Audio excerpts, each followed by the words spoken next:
Hello everyone, welcome back to Ink and Bourbon. This is Patrick Clark, and today we're going to be talking about swords again. Today we're going to be talking about determining function from form.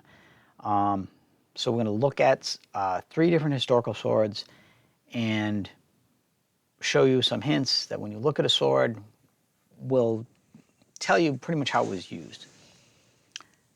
This is going to be very cursory, very introductory, because I could go on for days. Swords have been around for thousands of years, literally, starting with the ancient bronze swords that were used in Egypt and ancient Greece. There were bronze swords in China and India. And over the 3,000 or so years that they've been used, the way they've been used has changed a little bit.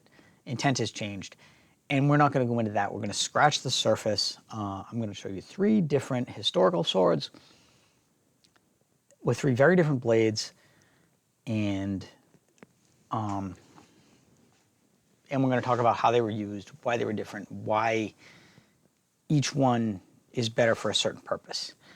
So real quick, the things you're going to want from a fighting sword, you want to do a couple things. You might want to cut with it, you might want to thrust with it, and you might want to defend yourself with it, to parry, ward off other attacks. Those are the 3 main things you do with your sword. And different characteristics will make a sword better at one or more of these things. Sometimes if you make it better at one thing, you make it worse at another. So it's always a choice. It's always a compromise. There are trade-offs. So because of that, when you look at a sword, you'll be able to tell what they were going for, what they were trying to get the most efficiency out of. So I'm going to use 3 19th century swords today. They're all military swords. They're all actual historical examples. And I wanted to do that as opposed to replicas because these were actually designed as fighting swords. They were issued to soldiers with the idea that they could get in a fight with them and have to defend themselves.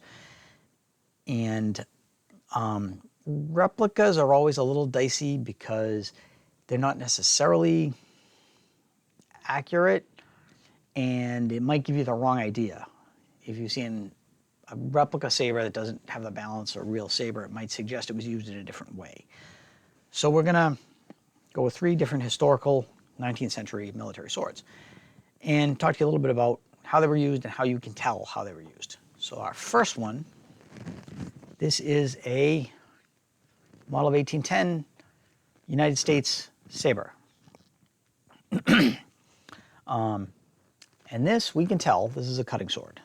How do we know it's a cutting sword? All right, there's a bunch of hints. First of all, it's a curved blade. A curved blade is going to help you in a cut. It's not going to do anything for you in a thrust. And so let's talk about that.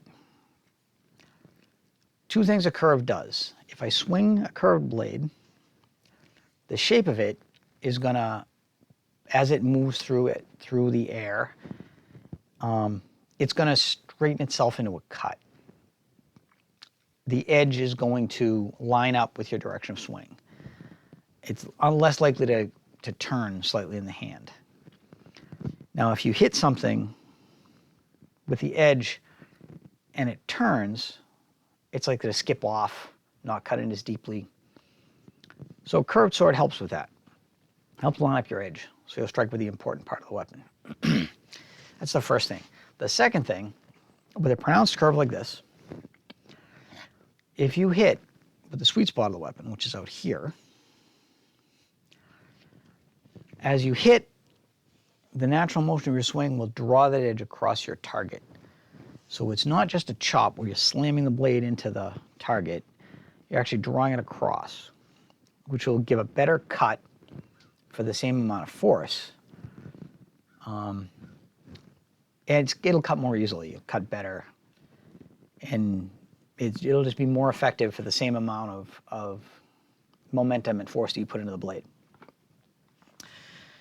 So the curve indicates it's a cutting sword. What else indicates that? Well, it's a broad blade. It's broad in this plane, and that's to line up more of the mass behind the cutting edge. But it's very thin in this plane. And so it will produce less resistance as it moves through the air, as it moves through whatever material you're cutting. So basically that makes this, and it's got a kind of thick spine on it, very thin edge on it. This cross section turns into a long, narrow wedge, and that's going to cut very easily. Along with the curve, the drawing motion is going to slice. So it's a pretty good cutter. Also the weight and the balance. As you can see, there's not a lot of weight in the pommel. So there's not a lot of weight down this end. It's not a very big guard. And the blade actually gets wider out here. It kind of swells a little bit. So more of the weight's going to be concentrated down this end. That indicates that it's a sword that you're going to swing at people. Anything that you swing and you're going to strike with, the more mass you put at the point of contact, the more force it's going to hit with. It's like a baseball bat. Baseball bat, you get a thick end down here where you want to hit the ball. There's a sweet spot where you impact it. Where you want to impact it, where you're going to get the most bang for the buck. And that's similar to how this is made. So this is made to swing at people. The other thing that tells us, now this is not a heavy sword in any way, but the mass is kind of out towards the end where you're going to hit, towards the center of percussion. The other thing that tells us that this is designed to swing and not thrust is the guard. It's a little less obvious, but it's a knuckle bow. And that indicates that I want to present this. This is the dangerous edge. This is what I will want to swing at my opponent. And when I'm presenting this edge towards my opponent, the guard is between my opponent and myself. Hands get hit a lot in combat. They're out there. They're out in front, especially if you don't have a shield, if you're using a one-handed sword, which this would be, a single sword. It'd be out in front where it can get hit. And somebody might aim at it deliberately, and you might also run into something. As you swing at someone, they may raise their own sword if they have a musket and they pick up their musket to block, and your hand crashes into that musket. If you didn't have a guard, you'd be hitting with your knuckles. You might break a finger. If you have the guard, it's going to protect you. Likewise, if you go to block, you're trying to block with a strong of your sword. If you misjudge that and they hit you here instead of here, it's going to protect your hand. Hands are very vulnerable. Hands are out in the way where they can be cut. So this is going to protect you a little bit. And this is the profile you want to present towards your opponent. So all these things make it a good cutter. So why isn't it a good thruster? Why do we think it's a dedicated cutter? Well, a couple of reasons. First of all, the curve is going to shorten your reach. If we had the same amount of sword, but we straightened it out, we'll get a little more reach out of it. So for that curve, you've given up some reach. There is a point, okay, and you can thrust with it, you can stab with it. It's a pointy metal object. You poke somebody with it, it might do some damage. But it's not an optimized thrusting point. First of all, it's not lined up with the hand at all. So you're not getting a straight, line of force where all the mass is behind it. Because of the curve and because of the asymmetric point, if you hit at just a glancing hit, it's likely to slide.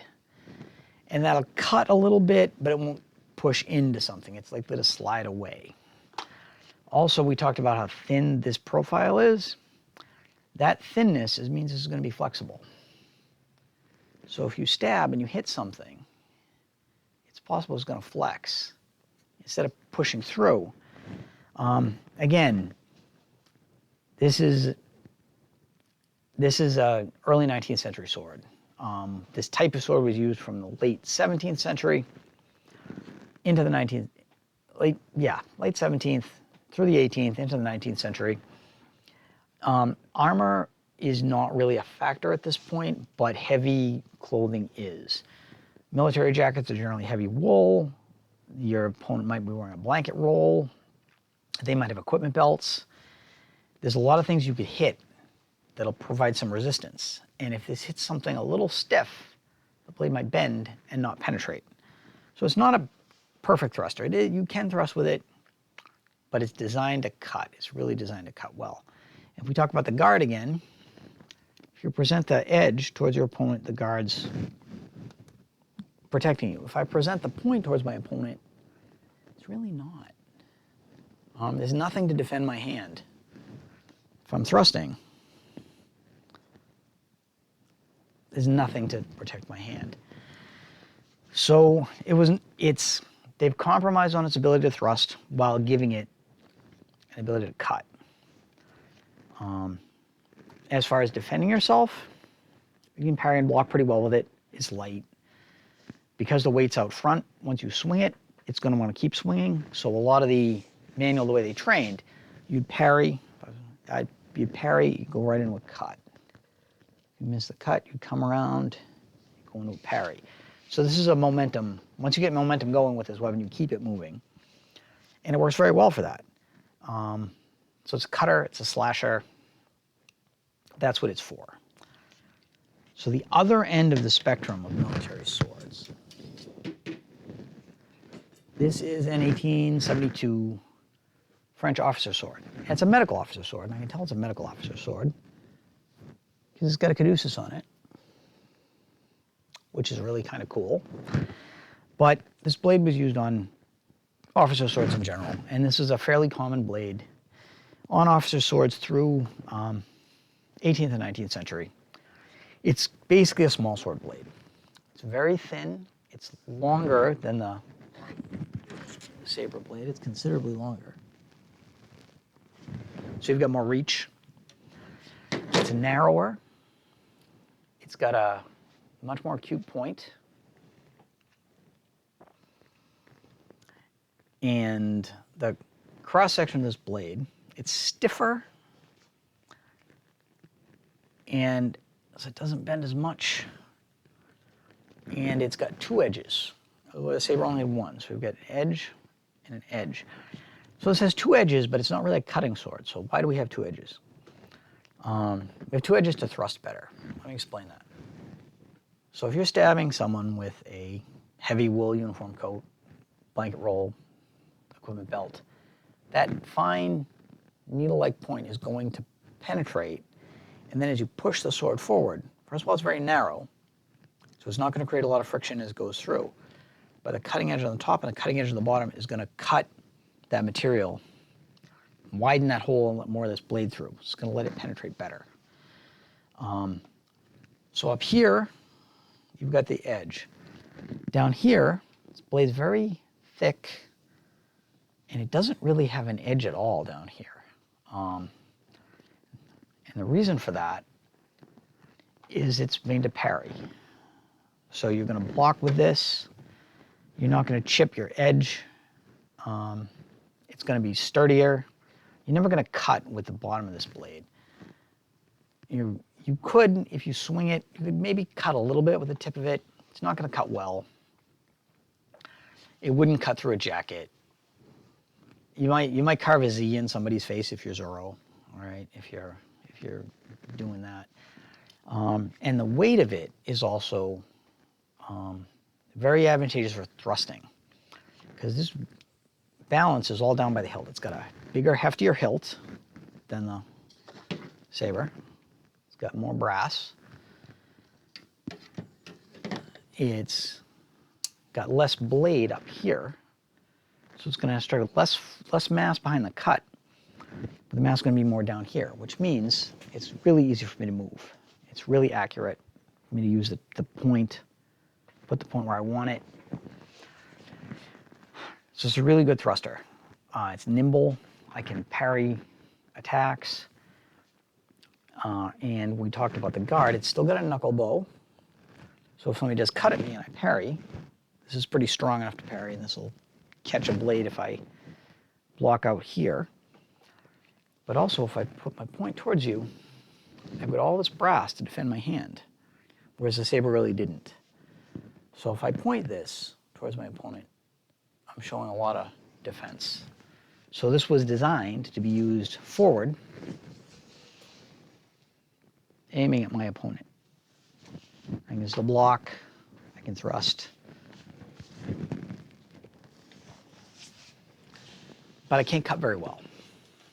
So that's a different mentality, a different intent of this sword. All right, so a really good cutter, really good thruster. What if I want to do both? Well, that is where this comes in. This is a US 1850 foot officer sword. This was used by infantry officers and NCOs of the Marine Corps. Adopted in 1850, used throughout the Civil War, and this is a cut and thrust sword. How do we know that? Well, it's a broad blade, suitable for cutting, got a thick spine, got a thin edge, so we have that long, narrow wedge shape for cutting. The balance is out further than the thrusting sword, so it's going to put more mass behind that cut, going to deliver a better cut, and it's got a slight curve to it.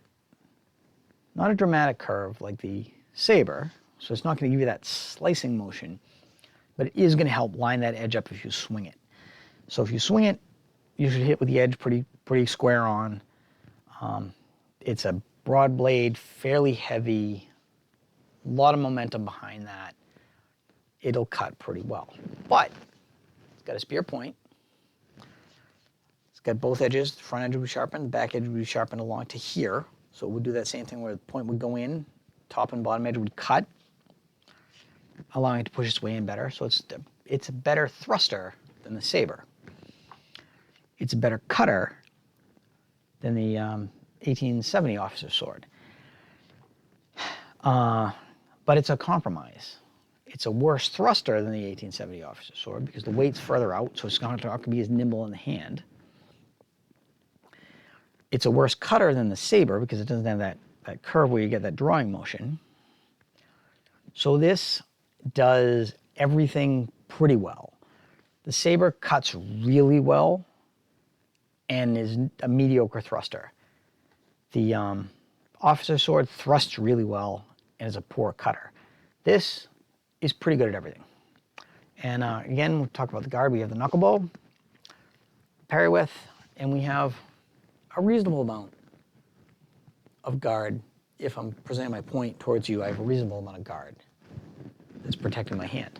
So we can tell that this sword, they really thought about it and they wanted it to be a jack of all trades. They wanted it to be versatile. So it's not the best at anything, but it's pretty good at everything. So that shows you a little bit of the give and take, the choices that are made when you design a sword, when you use a sword, and what you want to do. And so it's a dedicated cutter, really good cutter, dedicated thruster, really good thruster, and all-purpose versatile sword. So that's just a little bit about looking at a sword, looking at the shape of the blade and determining how it works. And I hope you found that informative. If you did, like this video, subscribe to the channel. I post new content every Tuesday. We'll talk a little bit about writing, a little bit about swords, a little bit about history. I hope to see you again. Thanks very much for indulging me. Bye-bye.